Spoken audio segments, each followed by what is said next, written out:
दोस्तों आज के टाइम में ज्यादातर गैंगस्टर पंजाब के रहने वाले ही हैं, जिसमें लॉरेंस बिश्नोई और गोल्डी बराड़ जैसे गैंगस्टर का नाम सबसे पहले आता है। पर दोस्तों एक वक्त था जब कुछ ऐसे गैंगस्टर थे जो मुंबई और यूपी से लेकर पूरे देश में अपना दहशत बनाकर रखते थे। इन गैंगस्टर के नाम से बड़े बड़े नेता और अभिनेता के पसीने छूट जाते थे। कई लोग तो इनके नाम के डर से घर से बाहर तक नहीं निकलते थे और पुलिस वालों को तो ये लोग खुलेआम गोलियों से धज्जी कर देते थे। दोस्तों आज के इस वीडियो में हम आपको भारत के ऐसे ही 10 गैंगस्टर्स के नाम और उनके जुर्म की दुनिया के बारे में बताने वाले हैं, जो अपने इलाके के सबसे खूंखार गैंग्स चलाते चलाते बन गए देश के सबसे खूंखार गैंगस्टर। तो चलिए शुरू करते हैं।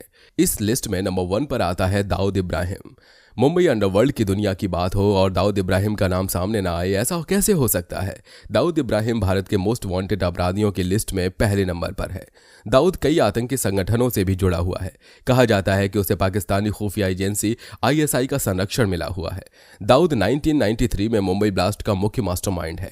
इसने अपनी बेटी की शादी पाकिस्तानी क्रिकेटर जावेद मियांदाद के बेटे से की है। दाऊद के पिता मुंबई पुलिस में हेड कांस्टेबल थे। दाऊद ने अपराध की दुनिया में कदम अपने भाई शब्बीर के साथ मिलकर तस्करी के काम से शुरू किया था। यहीं से मुंबई में खूनी जंग शुरू हुई। अब तक अंडरवर्ल्ड की दुनिया में अपनी बादशाहत कायम कर चुके करीम लाला दाऊद के अपराध की दुनिया में कदम रखते ही अपने काम में दखल महसूस करने लगे। उसने दाऊद के भाई शब्बीर की हत्या करवा दी, जिसके बाद दोनों गुटों के बीच खूनी गैंगवार शुरू हो गया। दाऊद के सिर पर खून सवार था। वो करीम लाला से अपने भाई की मौत का बदला लेना चाहता था। इसीलिए उसने करीम लाला के भाई रहीम खान की अपने साथियों के साथ मिलकर हत्या कर दी।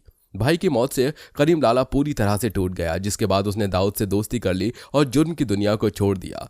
करीम लाला के साथ ही मुंबई अंडरवर्ल्ड का पहला डॉन हाजी मस्तान और वरदराजन ने भी 1980 में अपराध की दुनिया को अलविदा कह दिया। हाजी मस्तान ने 1970 में जयप्रकाश नारायण के आंदोलन से प्रभावित होकर राजनीति की दुनिया में कदम रखा। कहा जाता है कि 1993 के मुंबई धमाकों से पहले दाऊद भारत से दुबई चला गया था। नंबर 2 पर है आनंद पाल सिंह। आनंद पाल सिंह नागौर के लाडनू तहसील के गांव सावरान का रहने वाला था। वो वर्ष 2006 से जरायम की दुनिया में सक्रिय था। उस पर कई मामले चल रहे थे। आनंद पाल AK-47 ऑटोमेटिक मशीन गन, बम और बुलेट प्रूफ जैकेट का इस्तेमाल ज्यादातर करता था। आनंद पाल राजनीति में आना चाहता था और उसने चुनाव लड़ा लेकिन हार गया।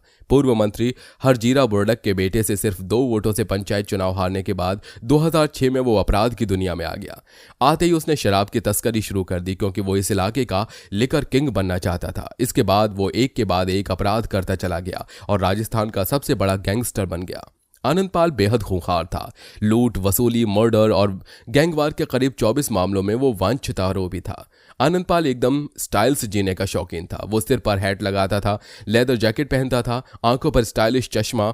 जब भी सुनवाई के लिए उसे कोर्ट ले जाया जाता था तो वो हीरो स्टाइल में मीडिया में फोटो खिंचवाता था। उसका अपना एक फेसबुक पेज भी था, जहां पर वो काफी एक्टिव भी रहता था। उसके गैंग में 100 से भी ज्यादा बदमाश शामिल थे। 2015 में आनंद पाल पुलिस को नशीली मिठाई खिलाकर फरार हो गया, जिसके बाद उसने सरकार और पुलिस की नाक में दम कर दिया। जिसके बाद राजस्थान पुलिस लगातार आनंद पाल को ढूंढ रही थी और 24 जून को उन्हें पता चलता है कि राजस्थान के चूरू जिले के मौलासर गांव में आनंद पाल छुपा बैठा है। जिसके बाद पुलिस पूरा जाब्ता लेकर वहां पहुंची और 24 जून 2017 की रात को स्पेशल ऑपरेशन चलाकर आनंद पाल का एनकाउंटर कर दिया, जिसको लेकर राजपूत समुदाय में भयंकर गुस्सा दिखा। राजपूत समाज ने एनकाउंटर को फर्जी बताते हुए CBI जांच की मांग की थी, लेकिन कुछ पता नहीं चल पाया। नंबर 3 पर है मनिया सुरवे। मुंबई पुलिस ने अंडरवर्ल्ड के बढ़ते अपराधों को देखते हुए 1980 में मुंबई पुलिस डिटेक्शन यूनिट बनाई थी और मुंबई पुलिस की इस यूनिट ने 11 जनवरी 1982 को पहला एनकाउंटर किया था। यह एनकाउंटर मुंबई के वडाला कॉलेज में हुआ था। इसमें गैंगस्टर मान्या सुरवे की मौत हुई थी। यह एनकाउंटर काफी चर्चा में रहा था। इस पर shoot out at Wadala film भी बनी है। जॉन इब्राहिम ने मान्या का किरदार निभाया था। मान्या सुरवे दाऊद इब्राहिम और उसके भाई सबीर इब्राहिम का बड़ा दुश्मन था। मान्या ने दाऊद के भाई की सरेआम हत्या कर दी थी, लेकिन दाऊद चाहकर भी बदला नहीं ले सका। मान्या ने दाऊद को कई बार चुनौती दी।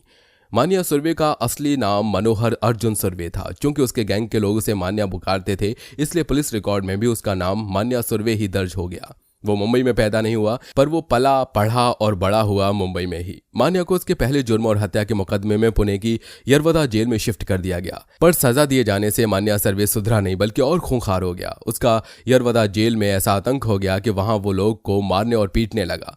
परेशान जेल प्रशासन ने उससे दुखी होकर उसे फौरन वहां से हटाने का फैसला किया और फिर रत्नागिरी जेल भेज दिया। नाराज मान्या सुरवे ने उसके बाद रत्नागिरी जेल में भूख हड़ताल कर दी, जिसके बाद उसे अस्पताल में भर्ती करवाया गया और वो मौका मिलते मिलते ही वहां से भाग लिया, जिसके बाद उसने कभी पीछे मुड़कर नहीं देखा और अपराध की दुनिया में तेजी से बढ़ता रहा। फिर अंत में मान्या से तंग आकर 1980 में मुंबई पुलिस डिटेक्शन यूनिट बनाई गई, जिसने 11 जनवरी 1982 को पहला एनकाउंटर किया और मान्या को मार गिराया। नंबर 4 पर है श्री प्रकाश शुक्ला। ये वही बदमाश है जिसने तत्कालीन मुख्यमंत्री कल्याण सिंह की हत्या की सुपारी ली थी और फिर इसके एनकाउंटर के लिए सरकार को अलग से एसटीएफ का गठन करना पड़ा था। साल 1993 में श्री प्रकाश शुक्ला ने उसके बहन को देखकर सीटी बजाने वाले राकेश तिवारी नाम के एक व्यक्ति की हत्या कर दी थी। 20 साल के युवक श्री प्रकाश के जीवन का यह पहला जुर्म था। श्री प्रकाश शुक्ला 90 के दशक में अपराध की दुनिया में एक ऐसा नाम था जिसके खौफ से पूरा उत्तर प्रदेश कांपता था। पूर्वी उत्तर प्रदेश के गोरखपुर का 25-26 साल का शार्प शूटर और सुपारी किलर श्री प्रकाश शुक्ला से पुलिस के साथ अपराधी भी खौफ खाते थे। श्री प्रकाश और उसके पास मौजूद AK-47 दहशत का दूसरा नाम था। 1993 के बाद 1997 में लखनऊ में बाहुबली राजनेता वीरेंद्र शाही की श्री प्रकाश शुक्ला ने हत्या कर दी। इसके बाद 13 जून 1998 को पटना स्थित इंदिरा गांधी अस्पताल के बाहर बिहार सरकार के मंत्री ब्रिज बिहारी प्रसाद को उनके सुरक्षा कर्मियों के सामने ही गोलियों से भून दिया, जिसके बाद पूरे देश में श्री प्रकाश शुक्ला का नाम गूंजा जाने लगा। श्री प्रकाश शुक्ला अपराध की दुनिया में इतनी तेजी से भाग रहा था कि उसने तत्कालीन मुख्यमंत्री कल्याण सिंह की भी सुपारी ले ली, जिसके बाद स्पेशल टास्क फोर्स का गठन किया गया, जिसने एनकाउंटर में श्री प्रकाश शुक्ला को मार गिराया। नंबर 5 पर है रुपिंदर गांधी। रुपिंदर गांधी का जन्म पंजाब के खन्ना जिले के रसूलपुर गांव में हुआ था। वो गांधी जयंती यानी 2 अक्टूबर 1979 पर पैदा हुआ था, इसलिए उनके पिता हरदेव सिंह ओजला ने उनका नाम गांधी रखने का फैसला किया। जब वो 22 साल के हुए तो उन्हें गांव का सरपंच और मुखिया बना दिया गया। रुपिंदर एक बेहतरीन राष्ट्रीय फुटबॉल खिलाड़ी थे। साथ ही वो चंडीगढ़ पंजाब यूनिवर्सिटी के एक काबिल छात्र और स्थानीय यूथ आइकॉन के तौर पर जाने जाते थे। गांव वालों के लिए यूथ आइकॉन माने जाने वाले गांधी गांव के बाहर गैंगवार और गैंग्स का हिस्सा बनने लगे। वो शुरू से ही कई राजनीतिक लड़ाइयों में शामिल थे, इसलिए बहुत से गैंगस्टर और नेता उन्हें अपने रास्ते का रोड़ा समझने लग चुके थे। उनके दुश्मनों की संख्या धीरे धीरे काफी बढ़ती चली जा रही थी, इसलिए लोग उन्हें जान से मारने पर उतारू थे। बता दें कि 9 सितंबर 2003 में उनकी बेरहमी से मृत्यु कर दी गई। उसे 5 सितंबर को अगवा करके सलोड़ी गांव में रखा गया था। यहीं पर उसे 2 गोलियां मारकर भाखड़ा नहर में फेंक दिया गया। जब उसकी लाश पुलिस को मिली तो उसने उसका चोरी छिपे अंतिम संस्कार कर दिया, ताकि उनके चाहने वाले उनकी मृत्यु पर किसी तरह की शांति भंग न कर पाए। बता दें कि रुपिंदर गांधी के अंतिम संस्कार को लेकर कई तरह के मतभेद होते आए हैं। पुलिस का कहना है कि उन्हें कभी गांधी की बॉडी मिली ही नहीं थी। नंबर 6 पर है सुखा कालो। सुखा गैंगस्टर्स की दुनिया में वो नाम है जिसने बहुत ही कम उम्र में अपना नाम अपराध की दुनिया में दर्ज कर लिया था। अच्छे घर से ताल्लुक रखने वाला सुखा शुरू से ही अपराध की तरफ ज्यादा झुकाव रखता था। माता पिता भाई समेत सब लोगों के पंजाब से विदेश चले जाने के बाद भी सुखा ने सिर्फ अपराध की दुनिया में अपना नाम बनाने के कारण पंजाब नहीं छोड़ा। सुखा पर इतने आपराधिक मामले दर्ज थे कि वो पंजाब पुलिस के लिए सिरदर्द बन चुका था। साथ ही सुखा अपने विरोधियों के लिए भी दिन ब दिन खतरा बनता जा रहा था। सुखा को देखकर उसके गैंगस्टर होने का अंदाजा भी नहीं लगाया जा सकता था, जिसका वो कई बार फायदा उठाकर पुलिस को चकमा देकर फरार हो गया। अपराध की दुनिया में तेजी से बढ़ते हुए सुखा को उसके कुछ विरोधियों ने गोली मार दी, जिससे सुखा की मौत हो गई। सुखा पंजाब में इतना फेमस था कि सुखा पर एक पंजाबी फिल्म भी बनी है। 7वें नंबर पर है नीरज बवाना। दोस्तों, नीरज बवाना दिल्ली समेत आसपास के इलाकों में दहशत का दूसरा नाम है। मासूम से दिखने वाले चेहरे के पीछे एक खूंखार गैंगस्टर छिपा है। कोई सोच भी नहीं सकता बवाना का होने के कारण नीरज अपने नाम के आगे बवाना लगाता है। नीरज पर हत्या, लूट, फिरौती समेत कई दर्जन आपराधिक मामले दर्ज हैं। नीरज देश की सबसे खतरनाक जेल मानी जाने वाली तिहाड़ में भी सजा काट चुका है। नीरज पर पुलिस पर फायरिंग करने के भी कई मुकदमे दर्ज हैं। 8वें नंबर पर है पपला गुर्जर। वैसे तो पपला गुर्जर हरियाणा से संबंध रखता है, पर उसके नाम का खौफ हरियाणा, राजस्थान, पंजाब तक है। पपला भारत से उन गैंगस्टर में शामिल है जो एक नहीं बल्कि कई बार पुलिस पर फायरिंग करके भागने में सफल रहा है। अभी कुछ दिन पहले राजस्थान स्पेशल टास्क फोर्स ने पपला को महाराष्ट्र के कोल्हापुर से गिरफ्तार किया है। अभी फिलहाल पपला अजमेर की हाई सिक्योरिटी जेल में अपनी सजा काट रहा है। 9वें नंबर पर है सुनील राठी। सुनील राठी उन कुख्यात गैंगस्टर्स में से एक हैं जिसने जेल से ही दूसरे गैंगस्टर मुन्ना बजरंगी के सिर में 10 गोलियां मारकर हत्या कर दी थी। सुनील राठी वैसे तो पश्चिमी उत्तर प्रदेश से आता है, पर उसका खौफ उत्तर प्रदेश समेत उत्तराखंड में भी फैला हुआ है। सुनील राठी की गैंग में 150 से भी ज्यादा शूटर हैं। सुनील राठी पर रुड़की जेल के डेप्यूटी जेलर की हत्या करने का भी मुकदमा दर्ज है। और इस लिस्ट में 10वें नंबर पर है बिल्लू सांडा।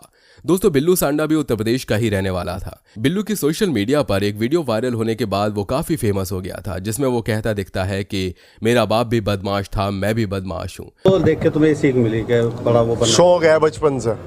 मेरा बाप बदमाश था, मैं भी बदमाश ही हूँ। मैं भी बदमाश हूँ।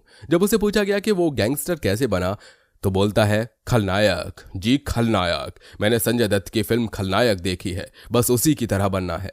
बिल्लू के बारे में ये कहा जाता है कि वो इतना शातिर है कि जब वो जेल में होता है तो पुलिस वालों को तारीख बताता है कि मैं इस दिन जेल से भाग जाऊंगा, और फिर वो उसी दिन जेल से भाग भी जाता है। हालांकि अभी ये तिहाड़ जेल में बंद है, उसकी अभी तक मौत भी नहीं हुई है। तो दोस्तों, ये थे इंडिया के टॉप गैंगस्टर्स जिन्होंने अपराध की दुनिया में कदम रखकर अपना ऐसा नाम कमाया था जिसके नाम से बड़े बड़े नेता और अभिनेता तक कांपते थे।